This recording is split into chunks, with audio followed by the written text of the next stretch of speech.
নমস্কাৰ ডিডি অসমৰ সমূহ দৰ্শকক আমি স্বাগতম জনাইছোঁ আজি আমি কথা পাতিম ৰাজ্যসভাৰ সাংসদ উপাধ্যক্ষ ভুৱনেশ্বৰ কলিতাৰ লগত তেখেতৰ সামাজিক দৰ্শন সমাজ জীৱন ব্যক্তিগত জীৱন সন্দৰ্ভত কিছু কথা পাতিম আমাৰ অনুষ্ঠানলৈ অহাৰ বাবে ডিডি অসমৰ ষ্টুডিঅ'লৈ অহাৰ বাবে তেখেতক স্বাগতম জনাইছোঁ কলিতাজনক স্বাগতম আপুনি অসমৰ প্ৰতিনিধি হৈ 5 বাৰ ৰাজ্যসভালৈ গৈছে নতুন দিল্লীলৈ এবাৰ লোকসভাৰ সাংসদ হিচাপে গৈছে আৰু অসম বিধানসভাৰ মজিয়াটো আপুনি 5 বছৰ আছিলে আপুনি গুৰুত্বপূৰ্ণ উদ্যোগ মন্ত্ৰী দায়িত্ব পালন কৰিছিলে এনে পৰিস্থিতিত আপুনি দিল্লীত থাকি আপুনি সাংসদ হিচাপে অসমৰ সমস্যা সমাধান কৰিবলৈ সহজ নে নিজৰ ৰাজ্যখনত মন্ত্ৰী হিচাপে ৰাজ্যৰ সমস্যা সমাধান কৰিবলৈ সহজ কোন ক্ষেত্ৰত আপুনি যেটো দুইটা অভিজ্ঞতাই হৈছে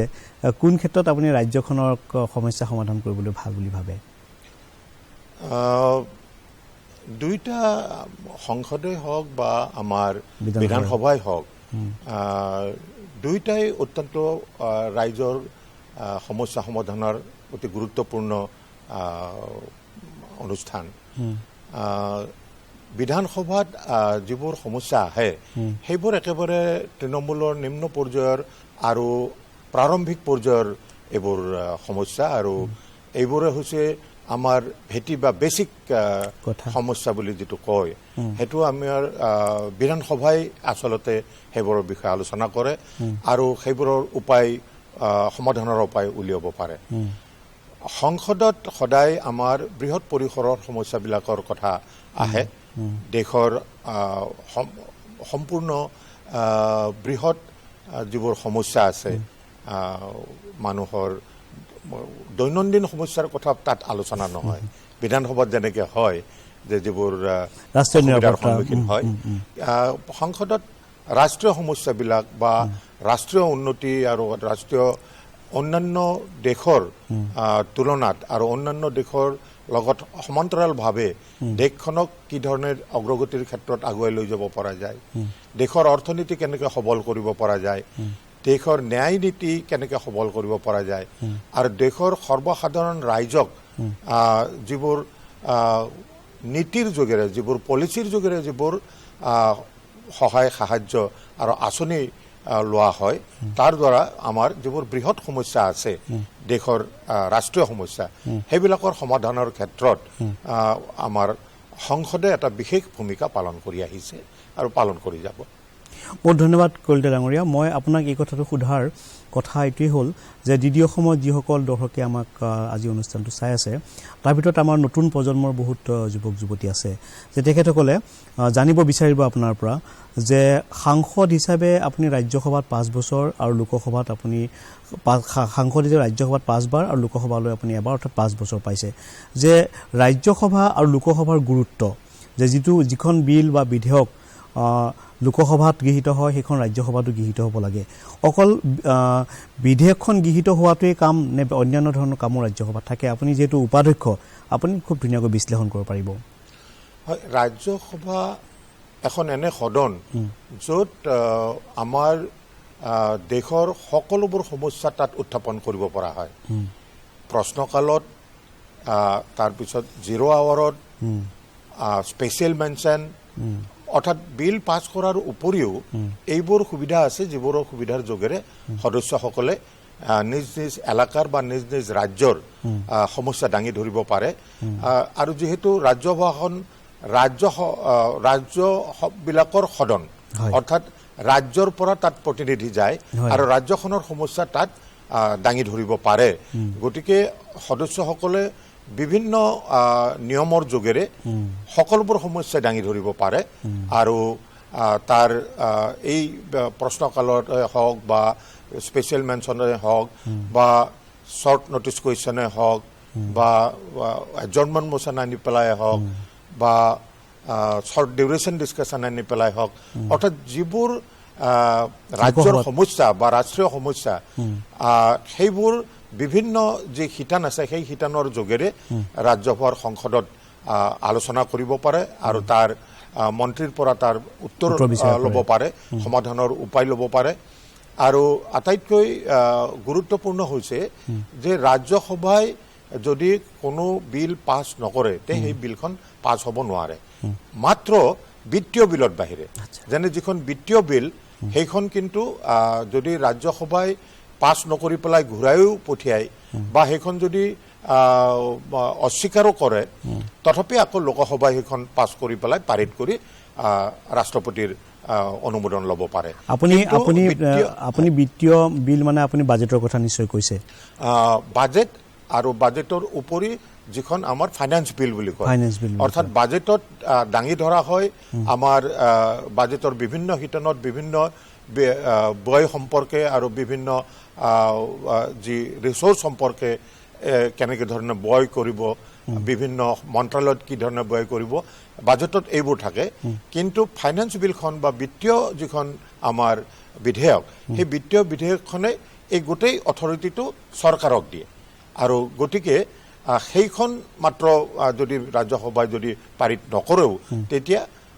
আকৌ যদি ঘূৰাই পঠিয়ায় তেতিয়া লোকসভাই পাছ কৰি পেলাই সেই বিধেয়কখন পাৰিত কৰিব পাৰে আৰু ৰাষ্ট্ৰপতিৰ অনুমোদন ল'ব পাৰে বাকী সেই বিত্তীয় বিধেয়কখনৰ বাহিৰে বাকী সকলোবোৰ বিধেয়ক ৰাজ্যসভাই যেতিয়ালৈকে পাছ নকৰে তেতিয়ালৈকে সেইখন আইন হ'ব নোৱাৰে হয় ৰাজ্যসভালৈ যিহেতু বিদ্বান লোকসকল যায় বিদ্বান লোকসকলক ৰাষ্ট্ৰপতিও নিৰ্বাচন কৰিব পাৰে বা ৰাজ্যসমূহেও বিদ্বান লোকসকলকে ৰাজ্যসভালৈ সাধাৰণতে প্ৰেৰণ কৰে ৰাজ্যসভাত যিবিলাক প্ৰস্তাৱ আলোচনা হয় বা যিসমূহ পৰামৰ্শ দিয়া হয় সেই পৰামৰ্শসমূহ আপুনি যিহেতু উপাধ্যক্ষ মানিবৰ বাবে চৰকাৰক যি ধৰণৰ পৰামৰ্শ দিয়া হয় প্ৰস্তাৱ দিয়া হয় চৰকাৰে সেই পৰামৰ্শ মানেনে ৰাজ্যসভাৰ প্ৰস্তাৱসমূহ মই উপাধ্যক্ষ হিচাপে দেখিছোঁ যে আমাৰ ৰাজ্যসভা যিখন সদন হয় সেই সদনত হয় আমাৰ সমাজৰ তথা যিবোৰ আটাইতকৈ জ্ঞানী লোকে হওক বৈজ্ঞানিক হওক গায়ক হওক সংগীতজ্ঞ হওক বিশেষজ্ঞ হওক এইসকলক ৰাজ্যসভালৈ নমিনেট কৰি অনাৰ ব্যৱস্থা আছে সেইটো চৰকাৰে তাক আমি ৰাজ্যসভালৈ নমিনেট কৰি আনিব পাৰে কিন্তু তাৰ উপৰিও সাধাৰণতে দেখা যায় যে আমাৰ বিভিন্ন দল সেই ৰাষ্ট্ৰীয় দলেই হওক বা আমাৰ ক্ষেত্ৰীয় দলেই হওক এই দলসমূহেও চেষ্টা কৰে যাতে যিসকলৰ সদনৰ জ্ঞান আছে বা বিভিন্ন সমাজৰ বা বিভিন্ন দেশৰ বিভিন্ন ক্ষেত্ৰ সম্পৰ্কে জ্ঞান থাকে যিবোৰ ডমিনেণ্ট এক্সপাৰ্ট বুলি কয় তেনেকুৱা ধৰণৰ কোনোবা শিক্ষাবিদ বা কোনোবা বৈজ্ঞানিক বা কোনোবা বিজ্ঞানী বা কোনোবা কৃষি বিশেষজ্ঞ বা এই ধৰণৰ লোকক পঠিয়াবৰ কাৰণে চেষ্টা কৰে কিন্তু সদায় সেইটো নহয় কিন্তু আজি দেখা যায় যে এটা সময়ত ৰাজ্যসভাৰ যিটো গড় আয়ুস আছিলে সেইটো বেছি আছিলে ধৰক 60 বা 65 ঊৰ্ধৰ লোক আছিলে আৰু এতিয়া লাহে লাহে সেই যিহেতু নৱপ্ৰজন্মকো তাত সা সুবিধা দিয়া হৈছে গতিকে সেই যিটো আমাৰ যিটো বয়স সেই বয়সটো কিছু নিম্নগামী হৈছে এতিয়া এভাৰেজ ধৰক 45ৰ পৰা 50ৰ ভিতৰতো আমাৰ যথেষ্ট সংখ্যক সদস্য ৰাজ্যসভালৈ আহিছে কিন্তু তথাপিও এটা কথা বিশেষকৈ আমি লক্ষ্য কৰিছোঁ যে আৰু ৰাইজেও নিশ্চয় লক্ষ্য কৰিছে যে এই বিধেয়কসমূহ সম্পৰ্কে বা এই ৰাষ্ট্ৰীয় সমস্যাসমূহ সম্পৰ্কে আটাইতকৈ বেছি বিশদভাৱে আলোচনা হয় ৰাজ্যসভাত যিহেতু ৰাজ্যসভাৰ সদস্য কম আৰু সময় লোকসভা আৰু ৰাজ্যসভাৰ একেখিনিয়ে সময় লোকসভাৰ সদস্য বেছি হোৱাৰ কাৰণে তাত হয়তো বিধেয়কবিলাক সম্পৰ্কে বা অন্যান্য ৰাষ্ট্ৰীয় সমস্যাসমূহ সম্পৰ্কে আলোচনা সীমিত হয় বিস্তৃত আলোচনা নহয় কিন্তু ৰাজ্যসভাত যথেষ্ট সময় পায় আৰু যদি কোনোবা ভাল বক্তা আছে বা দলবিলাকেই বক্তাবিলাক তেওঁলোকে নিৰ্ধাৰণ কৰে আৰু তেওঁলোকে সাধাৰণতে প্ৰথম এজন বা দুজন মুখ্য বক্তা তেওঁলোকে আগবঢ়ায় আৰু তেওঁলোকে কেতিয়াবা 1 ঘণ্টা 1.5 ঘণ্টা নহ'লেও আধা ঘণ্টা অন্ততঃ তেওঁলোকে সময় পায় আৰু মই ভাবোঁ আধা ঘণ্টা 1 ঘণ্টা যথেষ্ট সময় কোনো এটা সমস্যা বা কোনো এটা বিষয় বা কোনো এটা বিধেয়ক সম্পৰ্কে বিশদভাৱে কথা পাতিবৰ কাৰণে বক্তব্য ৰাখিবৰ কাৰণে সেইকাৰণে ৰাজ্যসভাত বক্তব্যৰ ক্ষেত্ৰত বা ডিবেটৰ ক্ষেত্ৰত এটা সুবিধাজনক সদন লোকসভাতকৈ ইয়াত সুবিধা বেছি আছে। বহুত ধন্যবাদ। আপুনি ব্যক্তিগতভাৱে 1984 চনত আপুনি ৰাজ্যসভাৰ সাংসদ হিচাপে আপুনি নিৰ্বাচিত হৈছিলে আৰু তেতিয়া আপুনি যুৱ কংগ্ৰেছৰ বুটকৰ সভাপতি দায়িত্বত আছিলে। আপুনি যথেষ্ট যুৱ প্ৰজন্মক প্ৰতিনিধিত্ব কৰি গৈছিলে। সেই সময়ৰ যি অভিজ্ঞতা আপোনাৰ, সেই অভিজ্ঞতা আপোনাৰ কেনেধৰণৰ আছিল বা কোনটো বিষয়ত আপুনি সদায় ভাবিছিল যে এইখিনি কথা মই ক'ব লাগে, তেনেকুৱা কিবা অভিজ্ঞতা আপোনাৰ মনত আছে নেকি? আমি যেতিয়া প্ৰথমবাৰৰ বাবে 1984 চনত ৰাজ্যসভালৈ আমাৰ যুৱ প্ৰজন্মক তাত স্থান দিয়া হৈছিলে।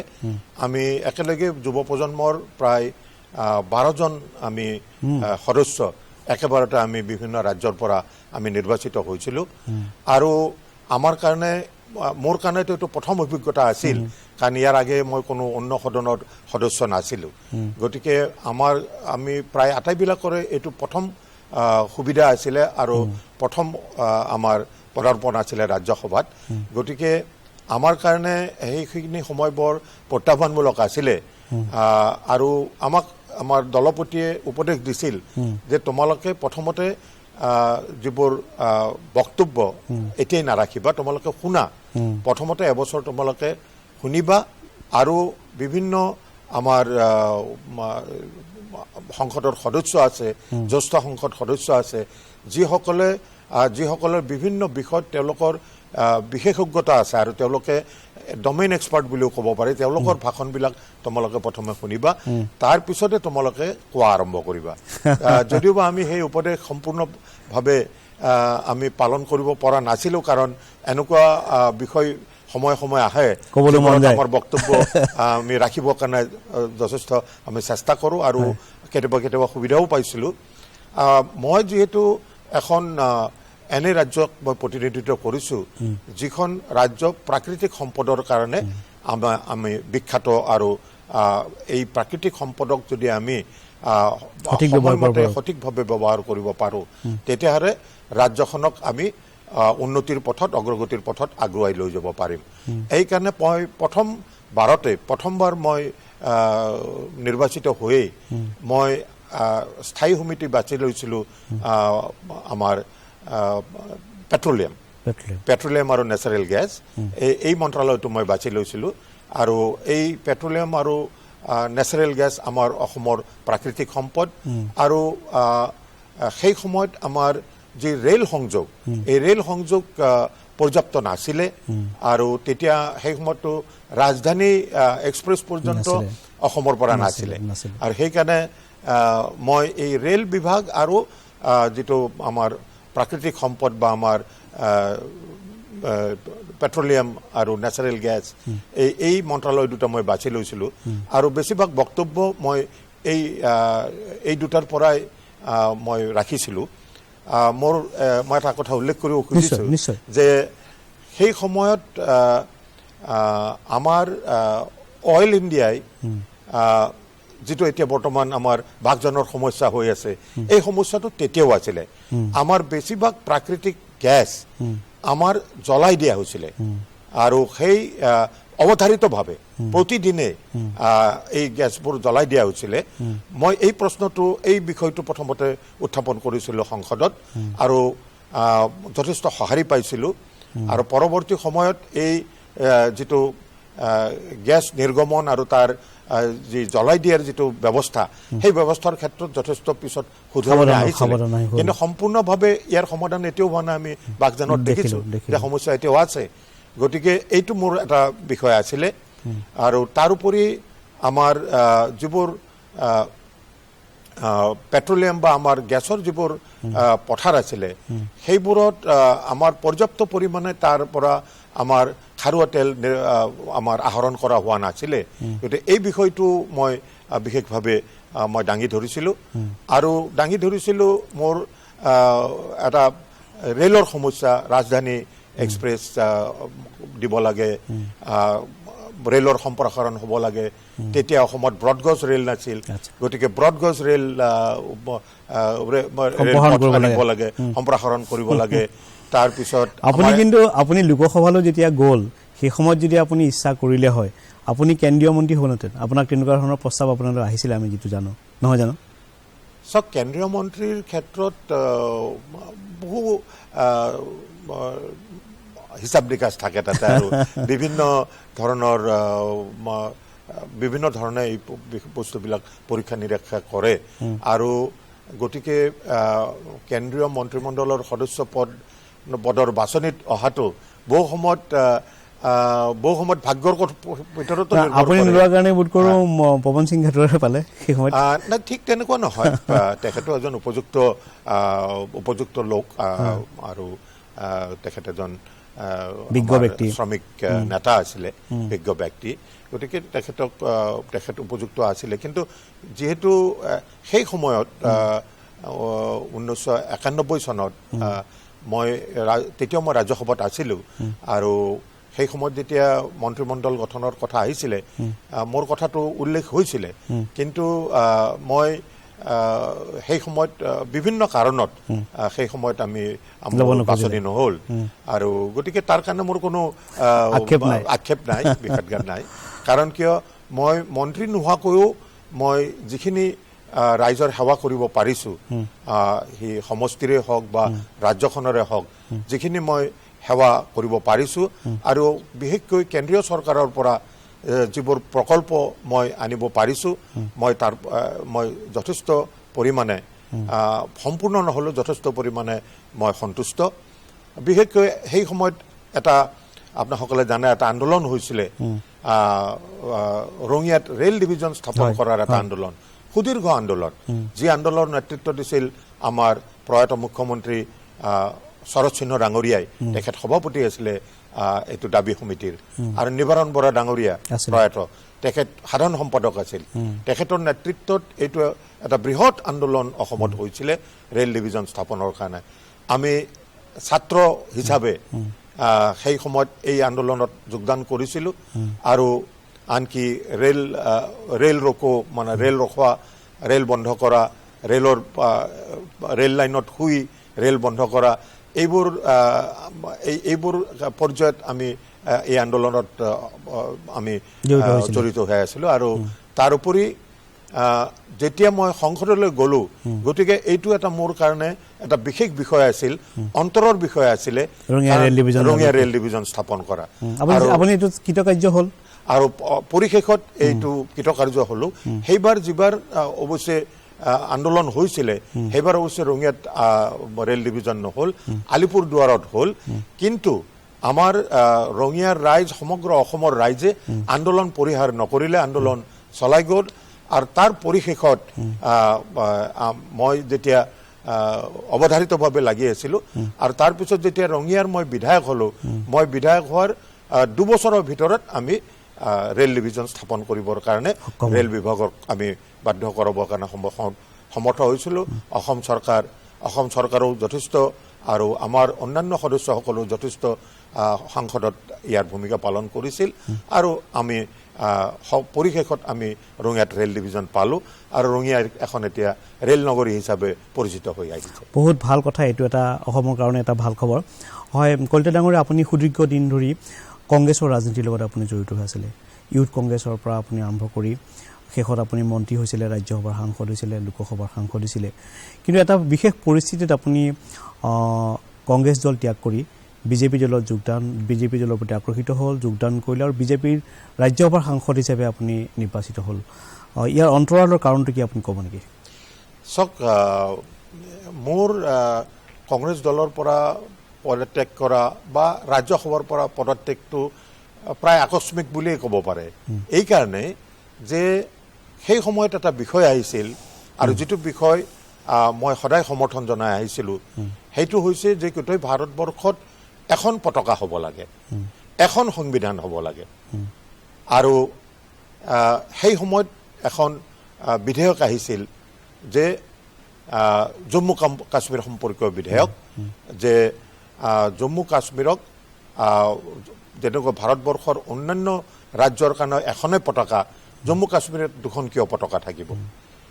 গোটেই ভাৰতবৰ্ষৰ কাৰণে এখন সংবিধান জম্মু কাশ্মীৰৰ কাৰণে 2খন সংবিধান কিয় হ'ব যিবোৰ বিধেয়ক আমাৰ সংসদে পাৰিত কৰে আৰু যাৰ সুফল সমগ্ৰ দেশে লাভ কৰে জম্মু কাশ্মীৰৰ জনসাধাৰণে কিয় লাভ নকৰিব যেনে ধৰক যে বৃদ্ধ পেঞ্চন জম্মু কাশ্মীৰত নাই বা বিধৱাসকলৰ কাৰণে যি আঁচনি কৰা হয় জম্মু কাশ্মীৰ যেহেতু তেওঁলোকৰ নিজা সংবিধান আছে তেওঁলোকে এই ক্ষেত্ৰত তেওঁলোকে নামানে গতিকে ধাৰা ৩৭০ যেতিয়ালৈকে থাকিব এই অসমতাটো থাকিব আৰু সেইকাৰণে মই বিচাৰিছিলোঁ যে ধাৰা ৩৭০ প্ৰত্যাহাৰ হ'ব লাগে আৰু মই মোৰ দলৰ মজিয়াটো মই শেষ সময় পৰ্যন্ত মই কৈ আছিলোঁ যে সোনকালে আমাৰ CWC কংগ্ৰেছ ৱৰ্কিং কমিটিৰ সভা হওক আহ্বান কৰা হওক আৰু এইটো যিহেতু এক ৰাষ্ট্ৰীয় বিষয় আৰু ইয়াৰ গতিকে ইয়াক এনেকুৱা এটা গুৰুত্বপূৰ্ণ বিষয় সোনকালে আলোচনা কৰি এটা সিদ্ধান্তত আহিব লাগে ভাৰতীয় জাতীয় কংগ্ৰেছ দলে আৰু এই ধাৰা ৩৭০ৰ যিটো প্ৰত্যাহাৰ কৰাৰ কাৰণে যিখন বিধেয়ক আহিছে সেইখনক সমৰ্থন জনাব লাগে মই সকলো পৰ্যায়তে মোৰ দলৰ নেতা মোৰ সংগীসকলক মই খবৰ কাৰণে কৈ এই ক্ষেত্ৰত তেখেতসকলৰ সমৰ্থন ল'বৰ কাৰণে মই চেষ্টা কৰিছিলোঁ কিন্তু কংগ্ৰেছ ৱৰ্কিং কমিটিৰ সভা নহ'ল সভা কিন্তু যেতিয়া বিলখন পাৰিত হৈ গ'ল তাৰ পিছত সেই কংগ্ৰেছ ৱৰ্কিং কমিটিৰ সভা কৰি সেইখনৰ বিষয় আলোচনা কৰিলে যদি সময়মতে আলোচনা কৰিলেহেঁতেন ধাৰা ৩৭০ৰ ক্ষেত্ৰত এব্ৰগেশ্যনৰ ক্ষেত্ৰত যিখন বিধেয়ক আহিছে সেইখন যদি কংগ্ৰেছ দলে জাতীয় স্বাৰ্থত ৰাষ্ট্ৰীয় স্বাৰ্থত যদি সমৰ্থন কৰিলেহেঁতেন হয়তো মই কংগ্ৰেছৰ পৰা হয়তো পদত্যাগ কৰা নকৰিলোহেঁতেন কিন্তু যেতিয়া মোৰ দলক মই এই ক্ষেত্ৰত সন্মান কৰিব নোৱাৰিলোঁ নেতৃত্বক যিহেতু মই সন্মান কৰিব নোৱাৰিলোঁ কংগ্ৰেছ ৱৰ্কিং কমিটিৰ বৈঠক নহ'ল গতিকে মই ইয়াৰ পৰা এই দোষত মই